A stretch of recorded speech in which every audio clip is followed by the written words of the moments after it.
क्या आपने कभी सोचा है कि ये सरकार आपको कुछ बताती क्यों नहीं है? हर चीज बस छुपा लो। मतलब आपको कभी भी ये अजीब नहीं लगता या ऐसी आपको रियलाइजेशन नहीं होती कि आम आदमी की आज इस देश के अंदर औकात खत्म ही कर दी गई है? क्या है तू? क्या औकात क्या तेरा?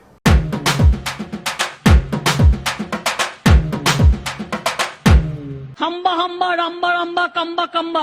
नहीं, आप खुद ही देख लो। पहले इलेक्टोरल बॉन्ड्स का जब मामला सामने आया था, उस टाइम पर सरकार का क्या कहना था कि एक जो आम आदमी है उसका कोई हक नहीं बनता, उसको जानने का ये अधिकार ही नहीं है कि किस पार्टी को कहां से कितना चंदा आ रहा है। उसी तरह से अब इलेक्शन कमीशन उसकी रीढ़ की हड्डी नहीं है, ये हमें पता है, लेकिन अब तो ऐसा लग रहा है कि शायद उसका जमीर भी मरता जा रहा है।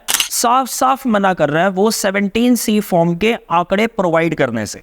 पहला बहाना जो इलेक्शन कमीशन लगा रहा है वो ये है कि जितने भी इलेक्शन सेंटर्स हैं जहां पर वोटिंग हो रही है उसके फॉर्म 17C के आंकड़े वो अपनी वेबसाइट पर इसलिए नहीं जारी कर सकता क्योंकि उसमें टाइम बहुत ज्यादा लगता है। अब ये बिल्कुल वैसा ही बहाना है जैसा इलेक्टोरल बॉन्ड्स के टाइम पर SBI लगा रहा था कि इसके अंदर टाइम बहुत ज्यादा लगता है, सारा डेटा सॉर्ट करना पड़ता है। सेम वही बहाना अब इलेक्शन कमीशन आपको हमको सुप्रीम कोर्ट को चिपका रहा है। अच्छा, इसके अलावा जो दूसरा बहाना इलेक्शन कमीशन लगा रहा है वो ये लगा रहा है कि अगर वो ये डेटा वेबसाइट के ऊपर अपलोड कर देंगे तो लोग वहां से इसको डाउनलोड कर लेंगे, उसको मॉर्फ कर देंगे, मतलब उसमें छेड़छाड़ कर सकते हैं, जैसे नंबर्स को बदल सकते हैं, फोटोग्राफ्स को बदल सकते हैं। अब ये बिल्कुल वैसा ही लॉजिक है कि अगर CBSE का रिजल्ट आया तो उसको डेटा अपनी वेबसाइट पर अपलोड नहीं करना चाहिए, जो रिजल्ट है उसको वेबसाइट पर नहीं डालना चाहिए, हर एक स्टूडेंट के घर जाकर पर्सनली हैंड ओवर करना चाहिए। कई स्टूडेंट्स उसको डाउनलोड करके नंबरों के साथ छेड़छाड़ ना कर लें और अच्छे अच्छे कॉलेजेस में एडमिशन ना ले लें। मतलब अगर आप आज गौर करो, अपने आसपास ध्यान से देखो ना, तो ये एक माहौल बनता जा रहा है, ये एक ट्रेंड बनता जा रहा है कि कोई भी सरकारी संस्था हो, इवन सरकार ही क्यों ना हो, कहीं पर भी कुछ भी बोल रही है।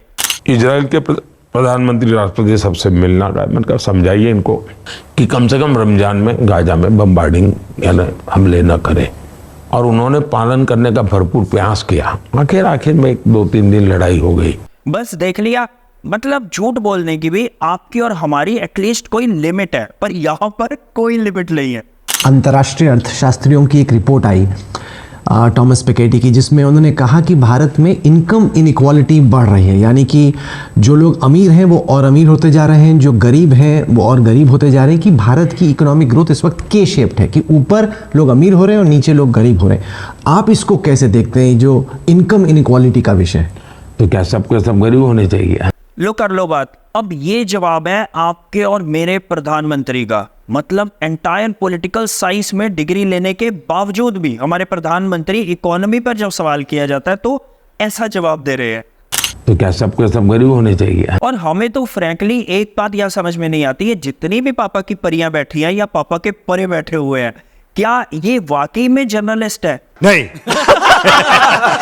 बिल्कुल सही, ये कतई नहीं हो सकता कि ये जर्नलिस्ट है। हमें तो ऐसा लगता है कि जहां से हमारे प्रधानमंत्री ने एंटायर पॉलिटिकल साइंस की जिस कॉलेज से डिग्री ली है उसी कॉलेज से इन्होंने भी जर्नलिज्म की डिग्री ली है, तभी इनकी फ्रीक्वेंसी देखो कितने अच्छे से मैच हो रही है।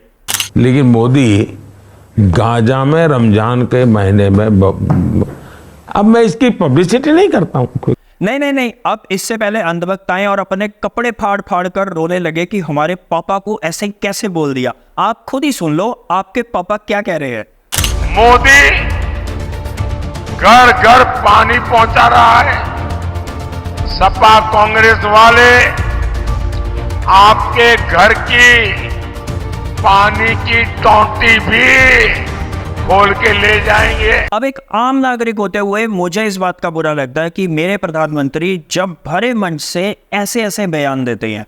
आप खुद ही सोचो कि ये प्रधानमंत्री का बयान किस किस देश में गया होगा और वहां पर भारत का कितना डंका बजा होगा। सपा कांग्रेस वाले आपके घर की पानी की टोंटी भी खोल के ले जाएंगे। डंके से याद आया, अभी फाइनेंशियल टाइम्स के अंदर एक खबर छपी है हमारे अडानी भाई साहब को लेकर। अब हुआ क्या है कि हमारे अडानी भाई साहब के ऊपर एक बार फिर से फ्रॉड के एलिगेशन लगे हैं। अडानी भाई साहब क्या कर रहे हैं, वो लो क्वालिटी का कोयला जो होता है, गंदी क्वालिटी, खराब क्वालिटी का कोयला, वो लेते हैं, परचेज करते हैं और हमारी सरकार को वो हाई क्वालिटी फ्यूल की प्राइस के अंदर चिपका रहे हैं, उसको बेच रहे हैं। सिंपल भाषा में कहें, सस्ता माल, घटिया माल लेकर उसके ऊपर हाई क्वालिटी का स्टिकर चिपकाकर अडानी भाई साहब क्या कर रहे हैं, सरकार को चिपका रहे हैं और सरकार वो एज इट इज आपको और हमको चिपका रही है और हम बिजली के बढ़ते दामों के साथ, पोल्यूशन के साथ बस एडजस्ट ही करते चले जा रहे हैं। पर आप कभी सोचकर देखना, अंधभक्तों के पापा जो दो देशों के बीच में चलती हुई वॉर को रुकवा सकते हैं, क्या वो इतने बोले हैं कि उनको ये बात पता ही नहीं चली, उनको इस बात की जरा भी भनक नहीं थी कि उनकी नाक के नीचे अडानी इतना बड़ा बिजनेसमैन इतना बड़ा कांड कर रहा है, अगर कर रहा है तो। पर चलो, हमारे प्रधानमंत्री कुछ भी बोलते हो, हमारे प्रधानमंत्री किसी भी तरह की बात करते हो, लेकिन एक बात तो पक्की है, आएगा तो मोदी। मैं कन्विंस हो चुका हूं कि परमात्मा ने मुझे भेजा है। हाँ, बिल्कुल इसी तरह मैं भी कन्विंस्ड हूं कि मुझे भी भगवान ने इस धरती पर कुछ इंपॉर्टेंट काम करने के लिए भेजा है। अब वो क्या काम करने के लिए भेजा है वो बाद में देखेंगे, पर भेजा है। पहले जब तक माँ जिंदा थी मुझे लगता था कि शायद बायोलॉजिकली मुझे जन्म दिया गया है। ये ऊर्जा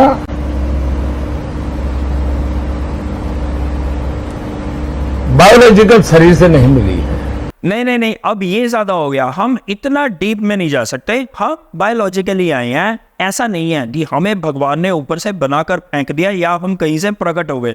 शायद ईश्वर ने ही मुझे किसी काम के लिए भेजा है। चलो छोड़ो, हमें क्या लेना देना, मोदी जी जैसे भी आए हो। लेकिन एक और बात पक्की है कि आज आपकी मेरी, एक आम आदमी की जान तक की कीमत नहीं बची है, उसकी जान की भी कोई वैल्यू नहीं है, सिर्फ 2% की वैल्यू रह गई है और वो भी गिरती चली जा रही है और बहुत जल्दी बिल्कुल खत्म हो जाएगी। क्या बात कर रहे हैं? नहीं यकीन, खुद ही देख लो, पुणे के अंदर अभी अभी क्या हुआ है। एक 17 साल 8 महीने का लड़का बाप की पोर्शे गाड़ी चलाता हुआ 200 प्लस की स्पीड पे दारू के फुल नशे में 2 लोगों को उड़ा देता है, 2 लोगों को जान से मार देता है। और ऐसा बिल्कुल नहीं है कि ये 2 मरने वाले जो लोग थे ये फुटपाथ पर सो रहे थे इलीगली, नहीं, रात को पार्टी करके बेचारे अपने घर जा रहे थे, उनको उड़ा दिया जाता है, उनको मार दिया जाता है। एक की मौके पर ही मौत हो जाती है और दूसरे की अस्पताल जाते हुए मौत हो जाती है। और तो और शर्म तो तब आती है, हद तो तब हो जाती है जब इस एक्सीडेंट के होने के बाद आप सिस्टम का रवैया देखते हो। सिस्टम का रवैया रईस जादों के लिए जिनकी जेब में पैसा है या जिनकी जेब में नेता है। अब इस केस के अंदर जुवेनाइल जस्टिस बोर्ड इस वेदांत अग्रवाल को क्या सजा देता है? इसको सजा मिलती है 300 वर्ड्स का एसे लिखने की एक्सीडेंट्स के ऊपर। और तो और सजा को और सख्त करने के लिए जुवेनाइल जस्टिस बोर्ड क्या करता है, इसको 15 दिन ट्रैफिक पुलिस के साथ काम करने की भी सजा देता है, कड़ी धूप के अंदर बिना एसी के। और हाँ, जुवेनाइल जस्टिस बोर्ड को हमारे यूथ की भी बहुत चिंता है, हेल्थ की भी बहुत चिंता है। अगर आप 18 साल से कम हो और आप पुणे की सड़कों के ऊपर किसी को जान से मार देते हो अपनी गाड़ी से टक्कर मार के, और आपके बाप के पास अंधा पैसा है और उसकी जेब में बड़े बड़े नेता है, तो आपको कॉम्प्लीमेंट्री काउंसलिंग भी दी जाएगी आपकी बुरी आदत, दारू पीने की बुरी आदत छुड़वाने की। और सबसे ज़्यादा हैरान करने की बात क्या है कि हमारे देश की जेल जो हैं उनके अंदर जितने भी लोग हैं उनमें से 70% से ज़्यादा लोग अंडर ट्रायल हैं, मतलब उनके गुनाह अभी साबित ही नहीं हुए हैं और वो जेलों में सड़ रहे हैं, कोई 2 साल से, कोई 5 साल से, कोई इनफैक्ट 10 साल से।